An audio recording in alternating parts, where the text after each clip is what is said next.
Hello, hello!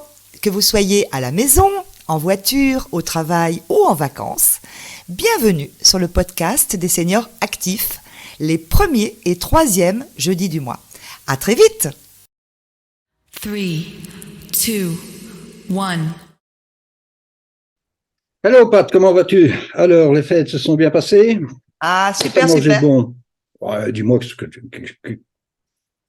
sais, moi, restaurateur, ancien restaurateur, j'aime bien de savoir ce que les gens mangent, hein. En famille, et tu me connais, hein, les Ah, fruits de mer. pas de restaurant, rien du tout? Non, plateau de fruits de mer. Tu sais que j'ai dû être huître ou moule dans une première vie. Bah, écoute, à 100 mètres de la plage, il n'y a rien d'étonnant à ça, hein, mais Non, je enfin, vais très très bien, Jean-Luc, merci. Et j'espère que vous allez tous bien, que vous avez passé de belles fêtes de fin d'année. Et je tranquillos. suis très très heureuse de démarrer cette nouvelle année avec vous. Bienvenue Magnifique. sur ce Bienvenue. 5e épisode du podcast des seniors actifs. Nous sommes le 5 janvier, premier épisode de 2023. Et j'en profite pour vous souhaiter à tous mes meilleurs vœux. Que 2023 soit meilleur que 2022 et riche en réalisation de projets personnels, professionnels et familiaux. Tous mes vœux, bien sûr, de santé, travail, bonheur pour vous et vos proches. Le nec plus ultra, quoi. Donc, bah oui, pour un petit peu tout le monde, hein. Moi, c'est pareil, je souhaite 2023 le top. Mais bon, c'est pas tout ça. On va parler de quoi aujourd'hui, Pat? Ben aujourd'hui, Jean-Luc, on va se poser une petite question toute simple. Mhm. Pourquoi on mange? Ah bon. Alors, on mange tous les jours, oui, comme on respire, comme on boit, comme on vit tous les jours. Ouais. C'est une question si simple et qui paraît tellement évidente. Tous les jours, nous avons 100 000 milliards de cellules à nourrir correctement. Alors que Mhm. ce soit les cellules de notre peau, de nos cheveux, de nos ongles, ça c'est ce qu'on voit, hein, Ouais. et tout ce qu'on voit pas. Les cellules de notre cerveau, de notre cœur, de tous nos organes, les cellules du sang, les cellules des os, les cellules de nos articulations, de nos vaisseaux sanguins, de nos nerfs. Bon, je vais arrêter là. Elles ont toutes un rôle différent et des besoins spécifiques pour assumer leur rôle. Alors, nous avons vu dans un épisode précédent que notre corps physique, alors on a 4 corps à nourrir, hein, Mhm. c'est notre véhicule terrestre pour toute notre vie. Et je le compare à une Ferrari qui mérite le meilleur carburant. Alors, manger, c'est vital. Alors, si on mange pas, on meurt, hein. Ouais. Si on mange mal, si nos assiettes ne sont pas équilibrées, on verra ce que c'est l'équilibre des assiettes, eh bien, à plus ou moins long terme, notre corps, il nous présentera la facture, hein, et on tombera malade. Yeah. Alors, il ne faut pas perdre de vue que l'alimentation, bien sûr, elle est aussi émotionnelle, affective, socioculturelle, et qu'elle doit rester avant tout un plaisir. Est-ce que vous connaissez la règle des 80-20? Pas du tout. Pas du tout. Alors, Non. 80%, on fait bien au niveau de l'équilibre alimentaire, et Ouais. 20%, on se fait plaisir, on se lâche. Ah, quand même. C'est bien, ça. Par exemple, quand notre corps nous pousse vers le frigo en fin de journée Ouais. pour croquer du chocolat, eh bien, on l'écoute. On ne résiste pas. Je vous expliquerai dans un prochain épisode pourquoi le corps a besoin de sucre le soir. Tout s'explique. Et je vous raconterai une autre fois l'anecdote frites, ketchup, mayo Ah, ça, c'est le bon belge, ça. Ça, c'est le bon belge. que connaissent bien mes amis et mes partenaires de travail quand elles me voient déjeuner ou dîner en extérieur où je suis à fond dans le 20% de plaisir. OK. Mais on peut revenir sur comment on se nourrit tous les jours, Ah parce oui, que ça fait un paquet de cellules quand même, et il y a des habitants là-dedans, hein. oui, tu as raison Jean-Luc, je m'éloigne du sujet, autant pour moi. Oui, effectivement, toutes les cellules de notre corps, elles n'ont pas les mêmes besoins. Les cellules du Ouais. sang, c'est les globules rouges, hein, ils ne font pas le même travail que les cellules du cerveau, les neurones, Les miennes sont sur 200 là, hein. ou les cellules des muscles. Alors notre corps, c'est maintenir notre bonne énergie, le bon sommeil, notre bien-être intérieur, mais pas que. C'est lui qui a pour mission de veiller à notre équilibre global. Alors, pour mieux comprendre, on va reprendre à la base et simplifier en s'intéressant à une seule cellule qui peut être considérée comme une entité à part entière, un peu comme un mini-corps réduit à une cellule. D'accord. Alors, on va imaginer, ferme les yeux Jean-Luc, que cette bulle, que cette cellule, c'est comme une bulle avec une membrane. D'accord. Et dans cette bulle, il rentre des éléments et il va en sortir d'autres. Alors, la membrane, elle doit être de bonne qualité pour faciliter les échanges. Alors, nous verrons dans l'épisode sur les bonnes graisses que les oméga 3 interviennent à ce niveau pour avoir de bonnes membranes bien huilées et des cellules qui ne sont pas constipées, c'est-à-dire qu'elles éliminent bien leurs déchets. Alors, comment arrivent les éléments qui rentrent? Ça, on le verra aussi dans un épisode, l'épisode du bien-être digestif et de l'intestin. On suivra le voyage complet d'un aliment à partir de la bouche quand on le mange. Alors, dans cette bulle, je vous laisse aussi imaginer une micro-usine qui fabrique de l'énergie. Vous connaissez les calories?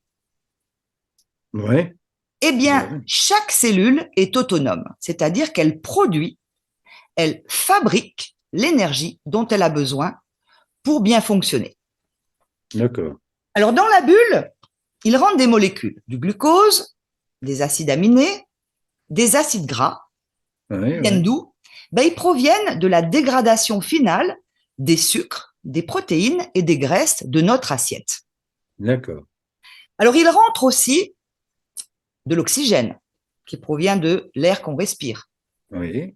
Il rentre aussi des nutriments essentiels. Alors, je les ai cités à différentes reprises dans les épisodes précédents.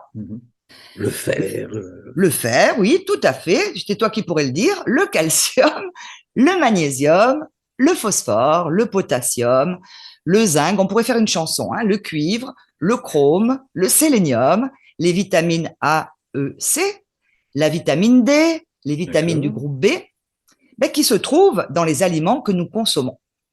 Alors, notre corps ne sait pas les fabriquer, ces nutriments. C'est pourquoi ils doivent impérativement être apportés par l'alimentation. Alors, à l'exception de la vitamine D, précieuse vitamine, que notre corps sait fabriquer sous l'effet du soleil, par la peau, entre le mois d'avril et le mois d'octobre. Et on verra qu'on est... Janvier, février, non? Non, on ne peut pas. Mais tout ça, je l'expliquerai lors d'un épisode. Et surtout que nous sommes carencés en vitamine D. Pas des micro-carences, des carences. Que ce soit les tout petits, les adultes, les seniors, un épisode entier lui sera dédié. Au cours des épisodes suivants, ces nutriments essentiels, ils n'auront plus aucun secret pour vous. Et vous saurez où ils se cachent dans vos assiettes. Alors, on a vu ce qui rentrait dans la bulle. Alors, qu'est-ce qui sort de cette bulle? Et moi, les bulles, je les prends seulement avec du champagne. De la bulle, il sort du gaz carbonique et des déchets qui vont être éliminés.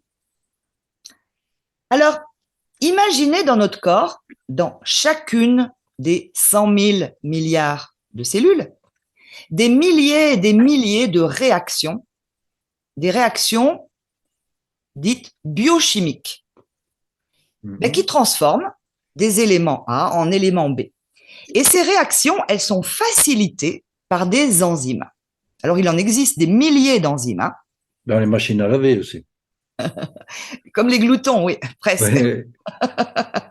Là encore, imaginez que chaque enzyme, c'est un petit élément qui a besoin, pour être active, de zinc et de magnésium, et besoin aussi d'un petit chapeau qu'on appelle un coenzyme. Attends, on va pas trop vite. Coenzyme, c'est... Un enzyme qui a besoin d'un petit chapeau qui s'appelle le coenzyme, le petit chapeau. D'accord. Souvent, c'est la vitamine B1. On en a parlé, Jean-Luc, dans l'épisode oui, tout à fait. précédent où on a parlé du grain de blé, du grain de riz qu'on déshabillait. Oui. Ce petit chapeau, c'est aussi la vitamine B6 ou le coenzyme Q10. Oula. C'est un nom barbare, mais tu Oui, verras que mais c'est très simple. il vaut mieux aller voir sur Google, docteur, machin, Ben, les gens Q10. connaissent le coenzyme Q10 parce qu'il y en a dans la crème Nivea. C'est malheureux parce que c'est au coenzyme Q10 qu'on doit 95% de notre énergie. Tu t'imagines, Jean-Luc? Ah ouais, Et les gens le connaissent pas. Alors, quand on manque de ces nutriments essentiels, ben, notre corps, il manque d'outils pour travailler. ouais. Ouais. Il nous prévient en nous envoyant des clignotants d'alerte. Bip, bip. Bip bip.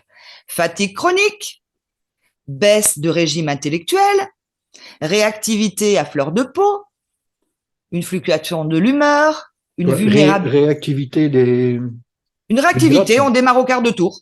Ah oui, oui, oui, d'accord, d'accord, d'accord. Fluctuation de l'humeur, bon, c'est pas le grand bleu, vulnérabilité aux infections, des crampes, des troubles du sommeil, des tendances au saignement des gencives, la peau sèche, terne, les ongles abîmés, une prise de poids, la constipation, vieillissement précoce. Bon, je te fais grâce de la suite. Hein. Oui, oui, d'accord. Ces clignotants d'alerte, eh ben, il faut les écouter et en tenir compte. Notre corps, il nous dit, eh oh, j'ai pas ce qu'il me faut dans tes assiettes pour gérer correctement tous les équilibres que je dois gérer au quotidien. Alors l'équilibre cérébral, l'équilibre cardiovasculaire, l'équilibre des os et des articulations, l'équilibre sanguin, l'équilibre musculaire, l'équilibre digestif, etc. C'est ça Ouais, son job. Hein. il y en a un paquet. Ouais.